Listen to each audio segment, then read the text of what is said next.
Hello, Dazzle. Thanks for coming and hanging out with me today. I am glad that you were here. Today, I want to talk about some things that I frequently encountered when trying to communicate with neurotypical individuals and what I see as an expression of ableism. Regardless of person's neurotypes, disabilities, or language knowledge, communication is always an engagement between two people.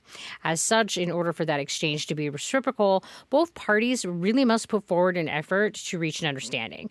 And this means that there needs to be a meeting in the middle. This is how good and healthy relationships function. My personal experience has been that neurotypicals are not interested in reciprocal exchange. I feel as though I've always been expected to meet them where they are at and to completely modify everything that I am doing in order to ensure that communication is effective. Additionally, when communication has failed, it is common for neurotypicals to blame that failure on my lack of efforts rather than on the lack of there being a reciprocal exchange. So, what does that look like? In order for the neurotypical to be comfortable in the conversation, I'm expected to make eye contact and to mimic the neurotypical paralanguage. Failure to do so results in neurotypicals labeling me as rude or inconsiderate, demanding that I always make eye contact and mimic neurotypical paralanguage is ableism. In a reciprocal exchange, it would be reasonable for me to be expected to make eye contact while they are expected to learn to interpret neurodivergent paralanguage or some other giving on both sides like that. Another way that I frequently see ableism present itself in communication is in context of my tendency to take things rather concrete or literally. I frequently encounter neurotypicals who complain that take things this way, but then make no effort to modify the manner in which they communicate. Knowing that someone is going to misunderstand you and choosing to communicate in that style anyway is ableism and disrespectful.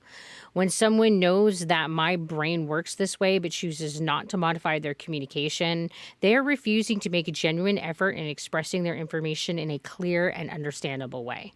This is a form of communications sabotage.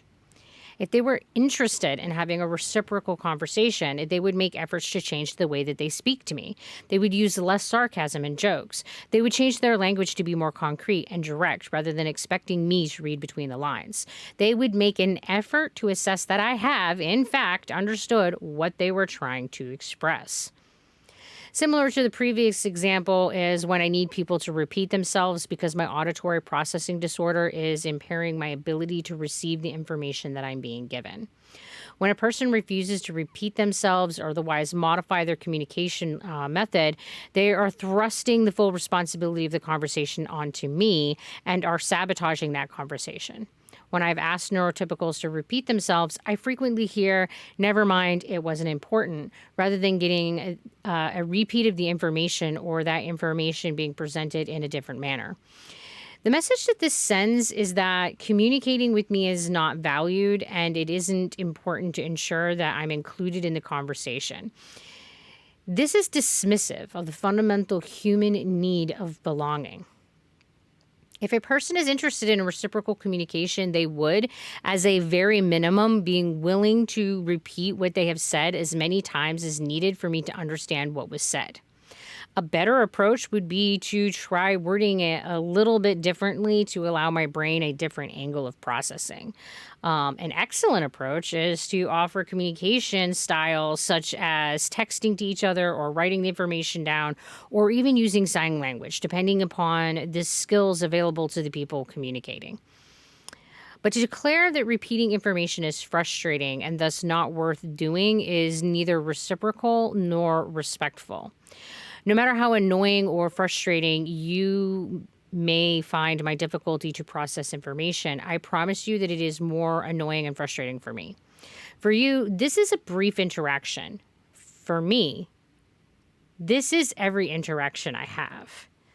When you declare that it isn't worth the frustration, what you are saying is that you do not value me as a person nor the relationship that we share enough to put in a reciprocal amount of effort into our communication.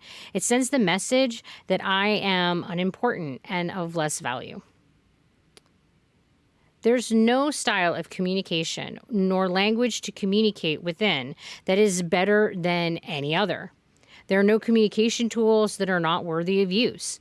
Saying that I'm being less social because I text you while sitting in the same room is dismissing the importance of ensuring that meaning is conveyed, because that is the only purpose of communicating with others. If the communication has conveyed meaning, that it is successful communication. There's no other measurement which to evaluate communication that isn't ableism and lacking in reciprocity. Every human being uses tools to aid in communication, and we have done this all through our documented history. Writing and diagrams are frequently used to augment communication. Paralanguage is so essential to communication that it actually conveys more information than the words we're using. Americans use their smartphones to facilitate communication every day without consideration for how that device augments their ability to send and receive information. There's no difference when a person uses hearing aids or text to speech programs. When a person tells me that one style of communication is better over another, they are expressing one of two things. One, they're reporting which tools and methods work best for them as an individual, or they are grouping people based upon the manner in which they communicate in an effort to denote value. There's nothing wrong with the first of these because everyone has their preferred ways of communicating. Letting other people know what communication styles and tools work best for you is a great way to improve your conversations. The second of these is a problem and is what I would like to stop seeing. When we tell people that there are better ways to communicate than others, we're hurting everyone by limiting our ability to communicate well with each other. Let's embrace the reality that diversity is an inherent part of humanity. While I'm speaking about these issues in context of my general life experiences and frustrations while communicating with those that are neurotypical, I think that it's also important to note that ineffective communication is far from being limited to just when these two groups are talking. Having poor communication is common even when people are of the same neurotypes. And part of this is due to the inherent limitations and complexity of language. But another large factor is the stereotypes, ableism, and stigma that we apply to various styles and tools for communication. Well, that's about it for my rambling today. Thanks for coming and spending time with me. If you like the video, please click on the like button. It really does help. And until we talk again, you guys be sure to take care of yourselves. Bye.